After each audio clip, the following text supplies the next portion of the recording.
Hello दोस्तों, कैसे हैं आप सभी।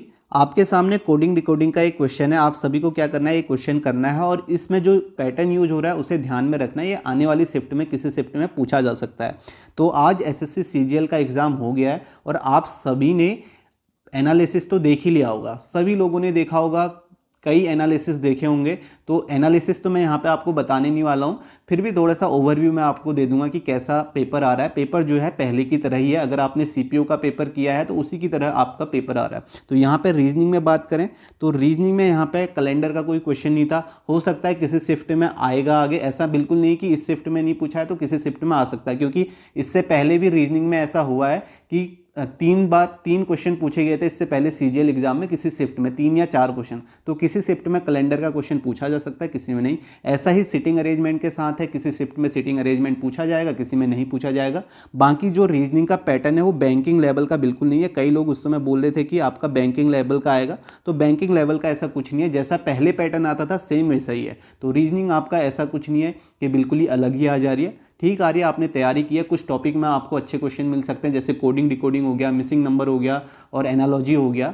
इनमें आपको सेट एनालॉजी हो गया, सेट एनालॉजी के आपके 2 से 3 क्वेश्चन पूछे जा सकते हैं। तो ये आपको एक बार कर लेने हैं, इसमें आपको कुछ अच्छे क्वेश्चंस मिल सकते हैं। तो रीजनिंग की बात ये रही। दूसरा, अगर हम मैथ्स की बात करें तो मैथ्स का लेवल वैसा ही है। अगर आप सीपीओ के अभी जो लेटेस्ट हुआ था उसके क्वेश्चन करेंगे तो उसी तरीके के क्वेश्चंस आ रहे हैं, ऐसा कोई बिल्कुल एडवांस लेवल नहीं है। मैथ्स की बात होगी, ठीक है, नॉर्मल बता रहा हूँ। बाकी एनालिसिस तो आपने देखा ही होगा। मैं यहाँ पे एक क्वेश्चन कराने आया हूँ, एनालिसिस कराने नहीं, ये पैटर्न को आपको ध्यान में रखना है वो बताने आया हूँ। तो यहाँ पे जीएस की बात करें तो जीएस में तो आपको सभी को पता है कि अगर टफ होगी तो सभी के लिए टफ है, आसान है तो सभी के लिए आसान है। इसमें आपका करंट अफेयर 2021-22 की भी पूछी जा रही है। अब कोई कह रहा है कि कम पूछी जा रहा है, हो सकता है किसी के शिफ्ट में कम है। साइंस के 4-5 क्वेश्चन है, इस तरीके से। बाकी जैसे पहले पूछा जाता था वैसे ही है, ठीक है। आपको थीम पूछी जाएगी, आपको ये पूछा जा रहा है कि कौन सा स्टैटिक जीके यहाँ पे पूछी जा रही है। स्टैटिक आप देख लेना एक बार, जीएस का ये है। बाकी अभी आप जीएस ही पढ़ सकते हो, बाकी और सब्जेक्ट तो आप कितना पढ़ लोगे अभी। तो जीएस यहाँ पे आप पढ़ सकते हो, कुछ इंपॉर्टेंट करंट अफेयर पढ़ सकते हो, कुछ स्टैटिक आप पढ़ सकते हो। और यहाँ पे फिर इंग्लिश की बात करें तो इंग्लिश भी पहले की तरह है। कुछ आपके एंटोनिम सिनोनिम हो सकता है जिसमें आपका क्लोज हो, मीनिंग क्लोज हो, इस तरीके से आ सकता है। बाकी जैसे पहले आता था वही है। तो टोटल मिला के आप कहें कि पहले की तरह ही पेपर है जैसे पहले आता था। ऐसा कुछ नया भी नहीं है, जैसे कई लोग सोच रहे थे कि पैटर्न चेंज हो गया तो अब बैंकिंग पैटर्न में आएगा, ऐसा कुछ नहीं है, पहले की तरह ही है। तो आपको वैसे ही जाना है, बिल्कुल टेंशन नहीं लेनी है, आराम से पेपर देना है और एक्यूरेसी के साथ क्वेश्चन करने हैं। तो अब हम इस क्वेश्चन पे आ जाते हैं। आप सभी ने ये क्वेश्चन खुद से ट्राई कर लिया होगा। अब मैं इसको करने से पहले मैं दूसरा क्वेश्चन आपको दे रहा हूँ जो आपको करना है। आप इस क्वेश्चन को करें, इसको करें, इसको डिकोड करें। यहाँ पे क्या है तो यहाँ पे आप देखिए, मैं आपको पैटर्न बताता हूँ। पैटर्न क्या है आप देखिए, 1000 THOUSAND। 1000 को क्या लिखा गया आप देखिए, इसके नीचे नंबर कौन कौन से आएंगे। आप कहेंगे यहाँ पे 8 आएगा, यहाँ पे 20 आएगा, उसके बाद 13 आएगा। उसके बाद आपको पता है नंबर कैसे आते हैं वो भी बताया। उसके बाद यू के नीचे आपका 7 आएगा। फिर एस के नीचे आप कहेंगे, यहाँ पे एस के नीचे आपका 7 आ गया, एस के नीचे 9 आएगा, ए के नीचे आपका 27 आएगा और उसके बाद आपका यहाँ पे 14 और नेक्स्ट आपका 24। तो ये नंबर कैसे लिखने हैं इसके नीचे ये भी मैंने बताया, लेकिन आप यहाँ पे देख भी सकते हो। आप देखोगे कि 20 के नीचे 8 है। तो यहाँ पे पैटर्न क्या है, तो पैटर्न ध्यान में रखना। यहाँ पे जो पैटर्न है, पैटर्न क्या है, अगर हम टी का अपोजिट यहाँ पे लिखते हैं जी, टी का अपोजिट जी, एच का अपोजिट एस, ओ का एल, यू का अपोजिट एफ, एस का अपोजिट एच, ए का अपोजिट जेड, एन का अपोजिट एम और डी का अपोजिट डब्ल्यू। तो आप देखेंगे ये सारे मैंने अपोजिट लिखे हैं। यहाँ पे अपोजिट लिखते हैं और इसमें +1 करते हैं तो हमें 8 मिलता है। यहाँ +1 करते हैं 20 मिलता है। यहाँ +1 करते हैं 13, इसमें +1 करते हैं इनकी पोजीशन में। यहाँ +1 करते हैं 9, यहाँ +1 करते हैं 27, +1 14 और यहाँ +1 करते हैं 24। तो ये इसमें पैटर्न है। ये पैटर्न आप सभी को समझ में आ गया होगा। पैटर्न क्या है, सबसे पहले हमने इनका अपोजिट करना है, अपोजिट करके +1 यहाँ पे पोजीशन लिखी हुई है, ठीक है। ये पैटर्न है, इस तरीके से आप देख सकते हैं। अब दूसरा जो इंपॉर्टेंट है यहाँ पे, तो ये आसान है, अपोजिट +1 करना है, फिर भी ध्यान में रखना है। आसान कहने को मैं कह रहा हूँ आसान है, लेकिन वहाँ पे ध्यान में नहीं आता। तो आपको ये पैटर्न ध्यान में रखना है, क्या है, अपोजिट करके +1 है। अब यहाँ पे आप दूसरा पैटर्न भी देख सकते हो जिसको आपको ध्यान में रखना है, ठीक है। वो पैटर्न क्या है अभी नेक्स्ट क्वेश्चन में यूज होगा, जिससे आपका जल्दी हो जाएगा। आप देखेंगे टी के नीचे 8 है। अगर आप इसकी पोजीशन देखते हैं, तो ये 20 है, ये 8 है, ये आपका 15, ये आपका 21, ये आपका 19, ये 1, ये आपका 14, ये आपका 4 है। तो ये यहाँ पे पोजीशन लिखी हुई है। तो इन पोजीशन को अगर आप सम करते हैं तो आप देखेंगे इस पोजीशन का सम कितना है, 20 और 8 28। यहाँ आप देखेंगे इसकी पोजीशन का सम 28 है। बात वही है, क्योंकि हमें पता है अपोजिट की पोजीशन का सम 27 हो जाता है, उसके बाद +1 कर रहे हैं तो 28 आ रहा है। तो यहाँ पे भी 28 है, यहाँ भी 28 है, 21 और 7 28, यहाँ देखेंगे यहाँ भी 28 है। तो सभी जगह जो इनकी पोजीशन का सम आ रहा है वो आपका क्या आ रहा है, 28 आ रहा है। तो इस तरीके से भी आप इस पैटर्न को देख सकते हैं। ये आपका आगे वाले क्वेश्चन में यूज होगा, जिससे आपका क्वेश्चन और आसान हो जाएगा। तो 2 पैटर्न बताए, या तो आप अपोजिट करके +1 कर लो, या आप ऐसे देखो कि उनका सम जो आ रहा है वो कितना आ रहा है, 28 आ रहा है। तो ये आपको ध्यान में रखना है 28। तो आप देख सकते हैं यहाँ पे। इसी तरीके से आप इसे वेरिएबल को करेंगे तो आपका 28 आएगा। अब हम अम्ब्रेला को करेंगे तो आप अम्ब्रेला को कर सकते हो यहाँ पे UMBRELLA। तो आपको पता है 28 है। अगर ये 1 है तो यहाँ पे कितना होना चाहिए, यहाँ पे 1 है तो यहाँ पे आपका 28 के लिए यहाँ पे आपको क्या चाहिए, 27। तो यहाँ पे 27 होगा लास्ट में। इसी तरह U आपका कितना है, U आपका 21 है, तो 28 के लिए आपको कितना चाहिए, यहाँ पे आपको कितना चाहिए, आपका 21 + 7 28। तो यहाँ पे 7 होना चाहिए। तो आप देखोगे 7 से स्टार्ट है, तो इसे आप कर लेना पूरा। तो इसका आंसर क्या होगा, वो आंसर मैं बताता हूँ। अगर चलो इसे कर ही लेते हैं। तो यहाँ पे अगर आपका 13 होगा, इसकी पोजीशन 13, 2, 18, 5, 12, 12। तो आपको पता है 12 में 28 के लिए आपको कितना चाहिए, 16। तो यहाँ 16 होगा, यहाँ भी 16 होगा। 16 2 बार होगा, तो आपका ये ऑप्शन तो एलिमिनेट हो गया। ये भी आपका 16 2 बार होना चाहिए, ये भी नहीं होगा। ठीक है, इसमें हो सकता है, इसमें हम देखेंगे 7 से 15, 15 के बाद आपका क्या होगा। ठीक है, 13 से अगर हमें 28 चाहिए तो यहाँ पे 15 होना चाहिए, जबकि यहाँ पे क्या है, 15 है, दोनों में 15 है। उसके बाद आप देखोगे यहाँ पे 28 के लिए कितना चाहिए, 15 के बाद 26, तो यहाँ पे 26 होना चाहिए। यहाँ पे 28 के लिए कितना चाहिए, 28 के लिए 10, तो यहाँ पे 10। और यहाँ पे 28 के लिए कितना चाहिए, 23 होना चाहिए। तो आप देखो कौन सा ऑप्शन है, 7, 15, 26, 10, 23, 16, 16, 27। फोर्थ ऑप्शन इसका राइट आंसर हो जाएगा। तो इस पैटर्न को आप ध्यान में रखना। मैंने 2 पैटर्न बताए, दोनों पैटर्न में एक ही बात है, बस देखने में बात है आप कैसे देखते हैं। तो ये पैटर्न ध्यान में रखना। अब नेक्स्ट क्वेश्चन करते हैं। इस क्वेश्चन को करो। अभी इसके बाद एक और क्वेश्चन है जो आपका वर्ड एनालॉजी का है, लेटर एनालॉजी का है। इसे देखो यहाँ पे क्या पैटर्न है। अगर मैं अपोजिट से पहले पैटर्न बताऊँ तो आप देखोगे वाटर को क्या लिखा हुआ है, वाटर को लिखा गया यहाँ पे YVDTH। अब देखो अगर हम इनकी अपोजिट करें, अगर 23 में आप +5 करते हो तो आपको क्या मिलता है, 23 में अगर आप +5 करोगे तो आपको मिलेगा B।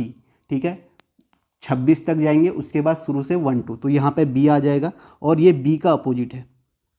ठीक है, इसी तरह A में आप +4 करोगे तो आपको क्या मिलेगा, E का अपोजिट V है। और यहाँ पे +3 करोगे, T में +3 करोगे तो आपको कितना मिलेगा, T में W मिलेगा, W का अपोजिट D।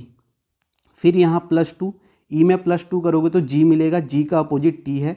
और यहाँ +1 करोगे तो R में +1 S आएगा, S का अपोजिट क्या है, H है। तो आपको यहाँ पे पैटर्न समझ में आ गया। पैटर्न क्या है, एक तो पैटर्न ये है, आप ये लगा सकते हो अगर आपको ध्यान में आता है तो ये अच्छा पैटर्न है। एकदम से ध्यान में नहीं आया क्योंकि पहले में +4 है, फिर +5 है, +4 है, +3 है, +2 है, +1 है, उसके बाद अपोजिट किया हुआ है। तो वही पैटर्न आपको लगाना है जो मैंने आपको ऐड वाला बताया। अब देखो उस पैटर्न से हम करते हैं, इस पैटर्न से आप इसे कर लेना।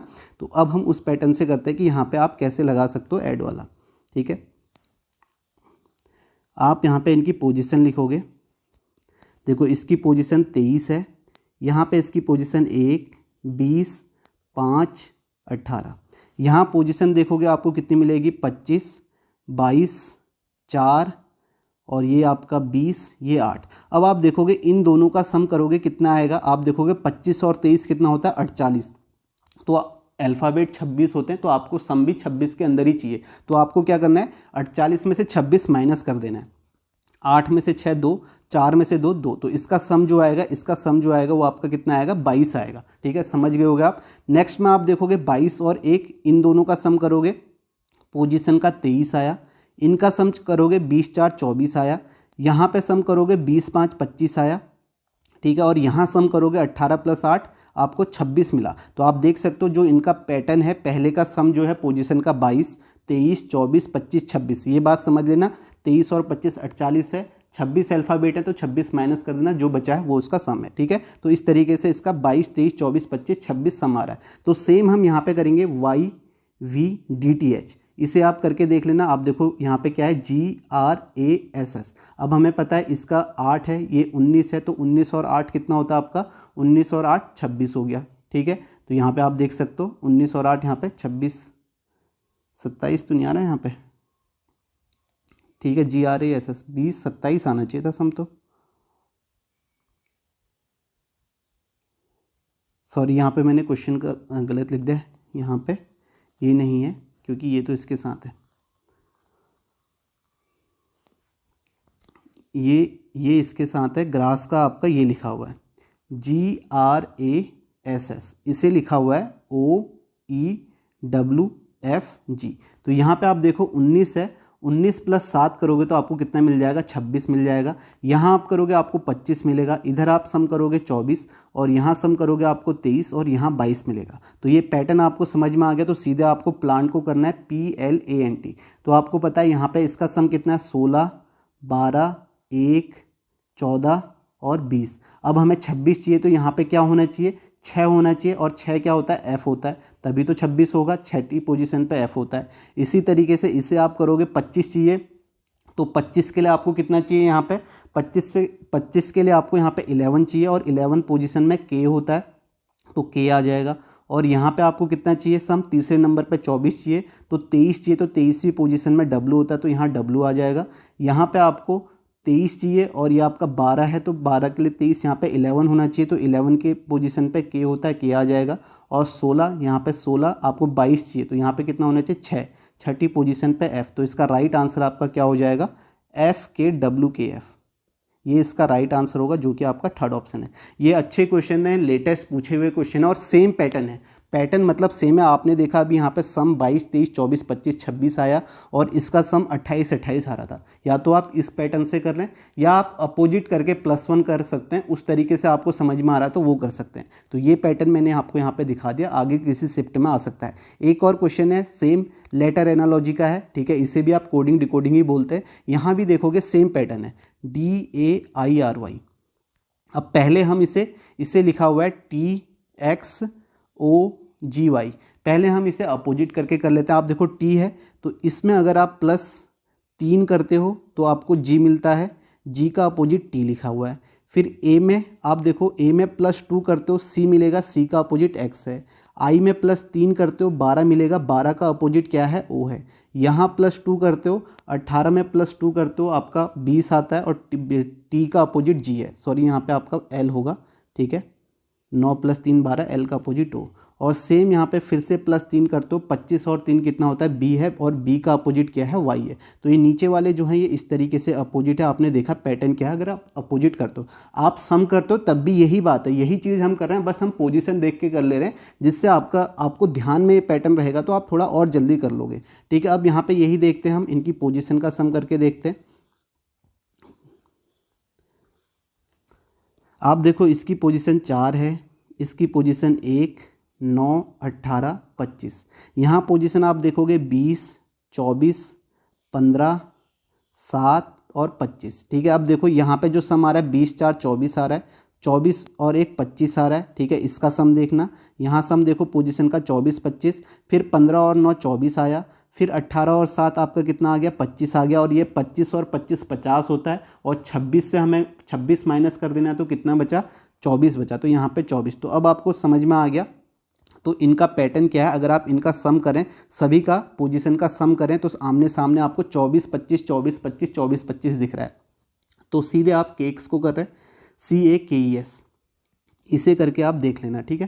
तो यहाँ पे आप देखोगे, आपको पता है कि यहाँ पे आपको कितना चाहिए, 3 है, 1 है, 11 है, ये आपका 5 है, ये 19 है।